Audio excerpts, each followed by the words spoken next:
Hi guys, this isn't the normal sort of thing you're expecting.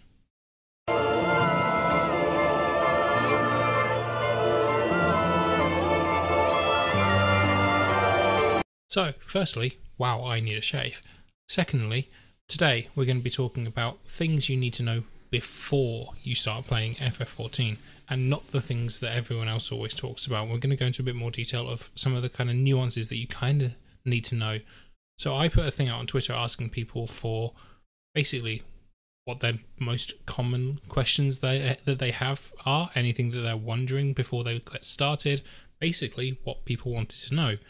And through replies or DMs, I got a list of questions, and that's what we're going to go through today. So hopefully this will be somewhat useful for you if you're thinking of getting started with FF14. But before that, I just wanted to let you know I stream 5 times a week over on Twitch, playing FF14 and other JRPGs and cool stuff like that. So if you want to come and join me in Eorzea, why not click on the link below? So with that shameless plug out of the way, I guess it's time to get started, don't you think?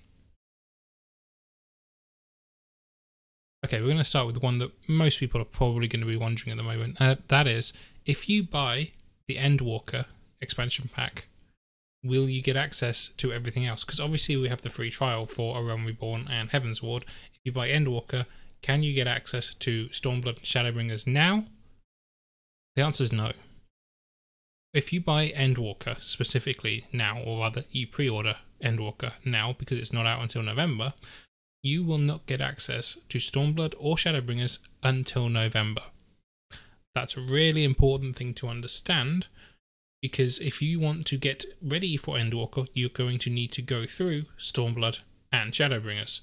If you want to do the Endwalker content, you've got to go through both of those expansions first. So if you then decide to just pre-order Endwalker and get them that way, when it comes to November and Endwalker's out, you've got 2 full expansions before you can even start doing anything in Endwalker. So with that in mind, don't buy Endwalker now if you've not started playing the game and you're not caught up, or you're not at least in Shadowbringers. What you do is you buy Shadowbringers, or you buy the complete collection, whatever you want, but not Endwalker. Buy the thing that will give you Shadowbringers and get through that first. It does mean you'll have to pay for Endwalker later, but you'll actually get to play Shadowbringers and Stormblood and everything that's available now.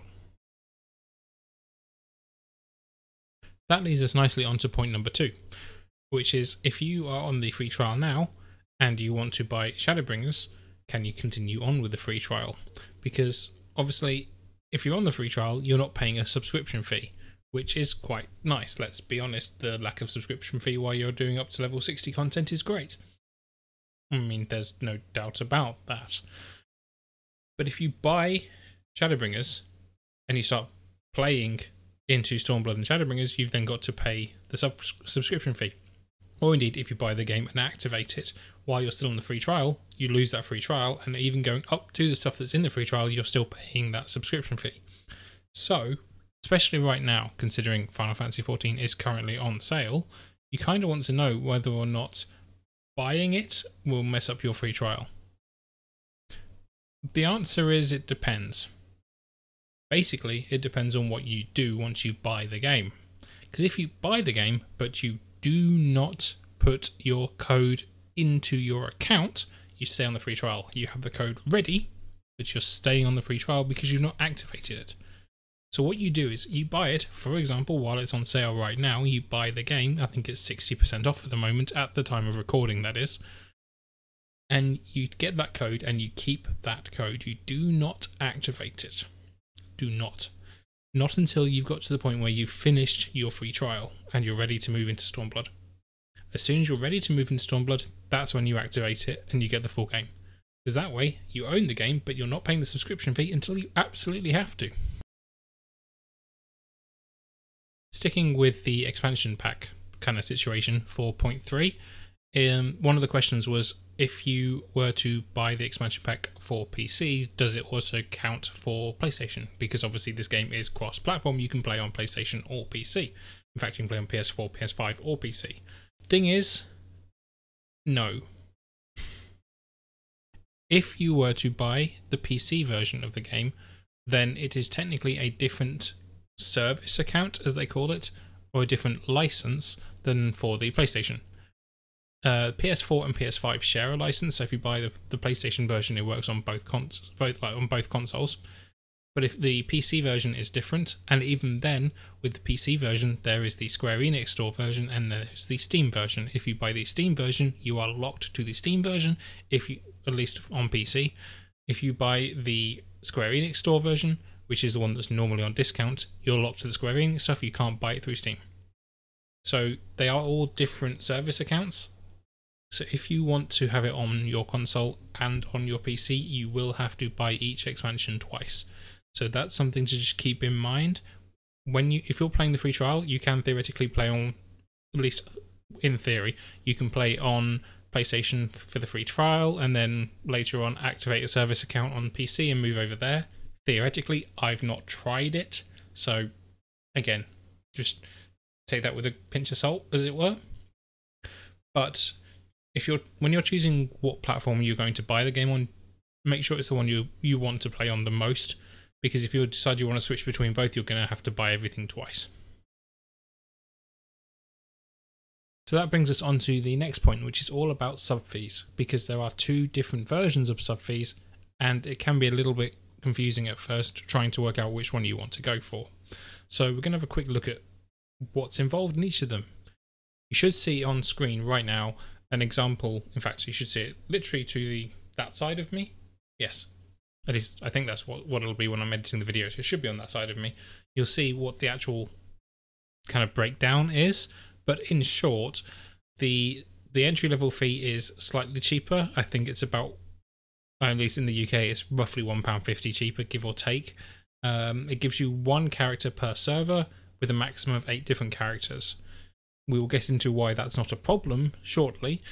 But yes, you are limited to the total amount of characters. You can have 8 in total and 1 per server. You can have as many as you want per database, per data center even. But yes, 1 per server.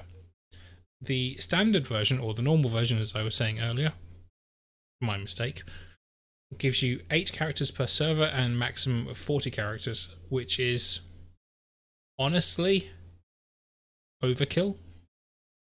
We'll explain why it's overkill in a second, but yes, realistically, the full set standard fee is not really necessary in Final Fantasy XIV. So let's go and have a look why, shall we? So this is kind of, I guess, something that's quite common knowledge by now. Everyone talks about it. I mean, if you've watched any of the big streamers like Annie or Asmund going through FF14, you will have seen the fact that this is a thing already anyway, but considering the last point, it kind of makes sense to include this in the video because it explains why the entry fee is actually the better option for most people. So in FF14, you do not need an alt.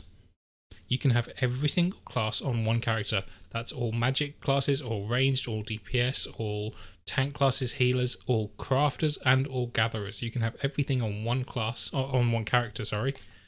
And you do not actually need to level up an alt in that sense, because you can just do it all on one character. I do have alts. I have them on different data centers because I play with some people in the UK and EU, and some people in America. So depending on what we're doing, I have 2 or 3 different alts depending on which location people are in. But you don't actually need to have an alt to do anything in this game.